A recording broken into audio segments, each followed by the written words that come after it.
aqui a gente vai aprender exatamente como precificar, seja um estúdio, seja um apartamento complexo, seja uma casa, precificar isso. Agora vamos para a última etapa, que é a nossa etapa justamente de calcular, validar e acompanhar. Então vamos ver. A gente já tem todas as informações lá e a gente vai passar para cá. Inclusive a gente também já tem lá quanto custa a nossa média de tempo. Então vamos considerar aqui exatamente o que tem lá. Primeiro a gente achou R$ 80 o valor do nosso das nossas horas estimadas, porque 35 metros é um apartamento estúdio. A gente também já considerou que a nossa hora, se a gente olhar pela configuração aqui da planta, deu também, coincidentemente, R$ 80. Não foi de propósito, é coincidência mesmo. Então, a gente também vai considerar R$ 80. A gente também percebeu que é um apartamento estúdio e que a complexidade é baixa, né? Considerando o apartamento estúdio. Então, a gente vai considerar aqui o quê? 0,85 vezes o valor vai dar 5.540. Karine, eu poderia parar aqui? Não, porque a gente tem outras despesas pertinentes ao projeto. Quais são elas? Visitas. Aqui está sendo considerado 6 visitas nesse local, ou seja, visitas à obra. Então, a gente está considerando em média 1 hora, então 6 vezes o valor de 80 vai ser 480. Qual o valor de ida e volta pelo Uber? Porque não dá para você pegar pelo valor complexo da gasolina e saber de quem é quem, de cada cliente que você resolveu e foi na obra. Então, a gente está considerando aqui exatamente 480. Se você for visitar a loja, você pode aumentar essas visitas, o valor para a loja e acrescentar exatamente aí. Dito isto, a gente vem para um outro cálculo aqui, que é justamente estacionamento. Uma despesa que você vai considerar se você tiver, ou seja, se for uma obra que não tenha onde estacionar.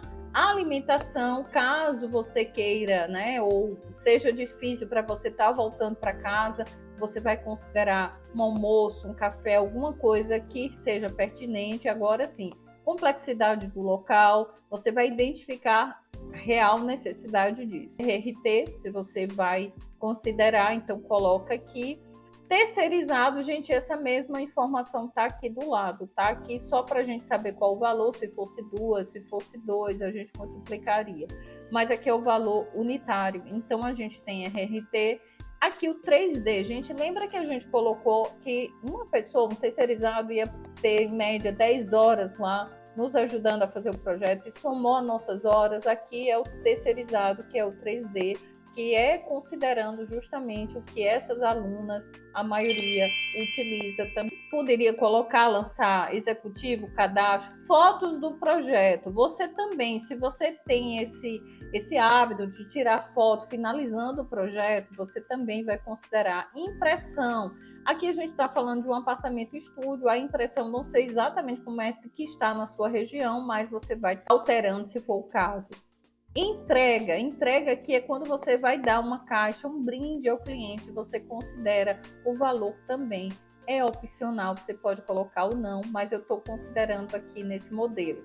Então, somando a despesa variável ao valor que deu das nossas horas, a gente tem aqui 7.820. Esse seria o valor do projeto para o nosso estúdio de 35 metros quadrados.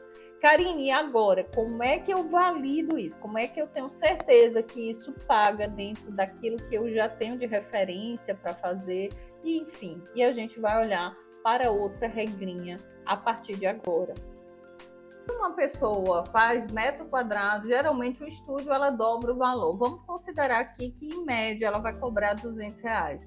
Cara, esse é o valor real, você vai conferir na sua região com alguns colegas qual a média que está sendo cobrado de um estúdio em metro quadrado. Está dentro dessa margem, está bem próximo dessa margem. Um outro custo que a gente vai justamente identificar é pelo nosso Prolabore, nosso custo fixo. Lembra que ele deu 10 mil 14.744, então aqui a gente tem ele como 14.444, mas o Prolabore a gente não considera, porque o Prolabore vai ser o lucro que a gente vai exatamente lançar no final. Então aqui vai ser 4.744 e a gente tem aqui, em média, 151 horas faturáveis, vendidas, ou seja, nosso escritório tem capacidade para faturar 151 horas, para vender 150, aliás. Nosso escritório tem capacidade para vender 151 horas dentro desse modelo. A gente vai colocar o quê? O que é proporcional, considerar a proporcionalidade, que dá o quê? Em torno de 53%.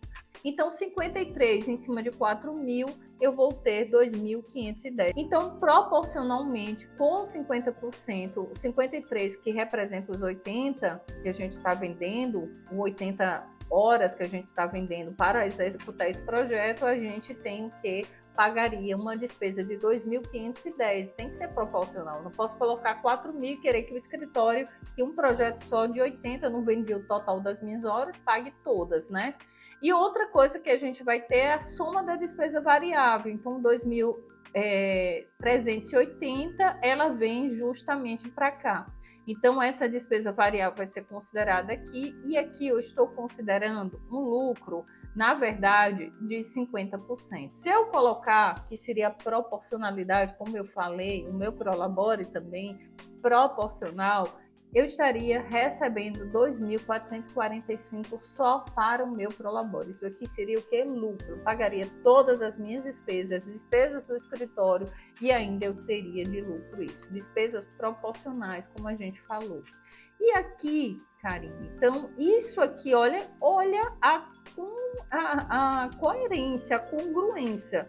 O meu valor achado, ele tem realmente uma relação com o mercado de metro quadrado e ela tem também uma relação exata com o meu custo e lucro. Eu tenho certeza que esse valor aqui é o valor coerente para cobrar do meu cliente. Claro que a gente tem algumas frações aqui. O que é que eu aconselho aos meus mentorados? Pega aqui, soma os três e faz a média. Porém, também você pode considerar, tá, Kari? Você disse que no início, se eu estivesse começando, se de repente, então o que é que você vai analisar aqui? Primeiro, esse metro quadrado da sua região. Segundo, essas suas despesas, porque lembra que a gente colocou uma despesa que a gente tem, incluindo despesas de software, despesas de proporcionalidade, despesa incluindo investimentos. Então, a gente vai olhar para esse momento do seu escritório e vai enxergar essas despesas com relação à sua hora produtiva para a gente encontrar essa média. E depois, quando você faz essa análise, você vai fazer outra análise simples. Se o mercado cobra R$100, por exemplo, o metro quadrado, e está cobrando 3.500, se você já tem clareza que sua despesa, só despesa variável, é 2.380, você nem fecha. Permite que eles fechem. Por quê? Porque isso não paga aquilo que realmente vale o seu trabalho. Essa é uma consciência que todos precisam ter. Aqui embaixo eu deixo um acompanhamento. O que é que você vai fazer agora? Depois que você encontrou, depois que você teve clareza, aqui você vai colocar exatamente quantas horas você vendeu, vai estar somando essas horas, ou seja, digamos que você somou e deu 54 horas só esse projeto.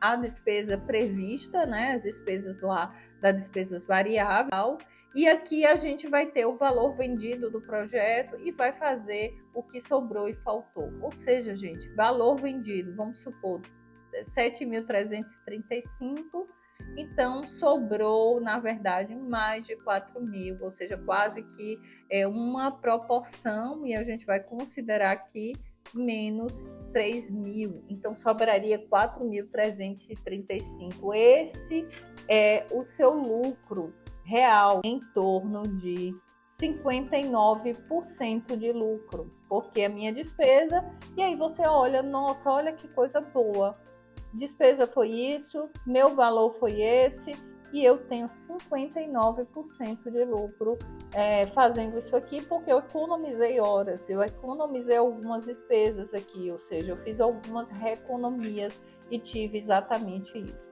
Fica simples, né, gente? Você sai com a certeza, a clareza que isso aqui é algo possível de se vender de acordo com sua realidade. Agora pega essa aula aí, revisa, anota o passo a passo. Eu te encontro na próxima aula.